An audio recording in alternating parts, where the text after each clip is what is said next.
on us. I said, well, here is an ethical question where the slope is really slippery.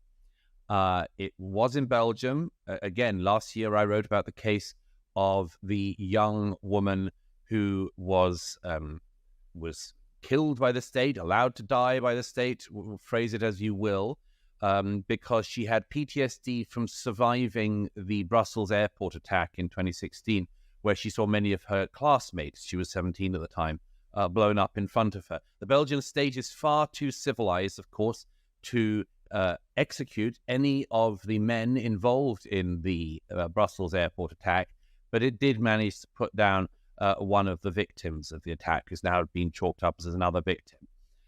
This time, it's Canada that is on this slope, and gosh, is it slippery. In 2016, the lovely Liberal Canadian government introduced what it called the Medical Assistance in Dying, or MAID Act. And again, as in so many other Western countries, it was meant to be only for people with terminal illness. And that's how it got through. It's put through as if it's incredibly strict. 2 years ago, the Canadian government expanded the law. And 2 years ago, it was allowed to encompass people who had non-terminal conditions. So you can see where this is going. As of March next year, this is going to be expanded again. And it will be allowed to include medically assisted dying for people whose sole underlying condition is mental illness. Now, I suggest that anyone who isn't at this point ethically concerned isn't thinking deeply about this. And there's a specific case you mentioned as well, Douglas. I think it's Lisa Pawley. Can you tell us a bit about her? Yes, she gave an interview recently. She's one of a number of people who've said, they're sort of looking forward to next March. The Canadian government itself presents the development of the new law as if it's a sort of wonderful, exciting new opportunity for the Canadian public. It's pretty dystopian if you think about it like that.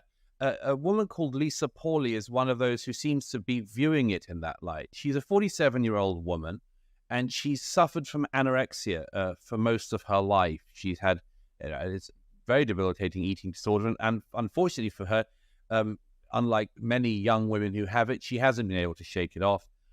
She hasn't been able to get rid of it. She currently weighs, I think, 6 stone, 6 pounds. She is too weak to carry groceries back from the shop. She says, every day is hell. I'm so tired. I'm done. I've tried everything. I feel like I've lived my life. Was the quote she gave. And as I say in the piece, a 47-year-old who feels that they've lived their life is a 47-year-old in need of help. And I would submit that anorexia, which is an incredibly debilitating condition, as anyone knows who's either had it themselves or had a family member or a loved one who's had it, knows that it requires very, very intense help, love, support, and much more.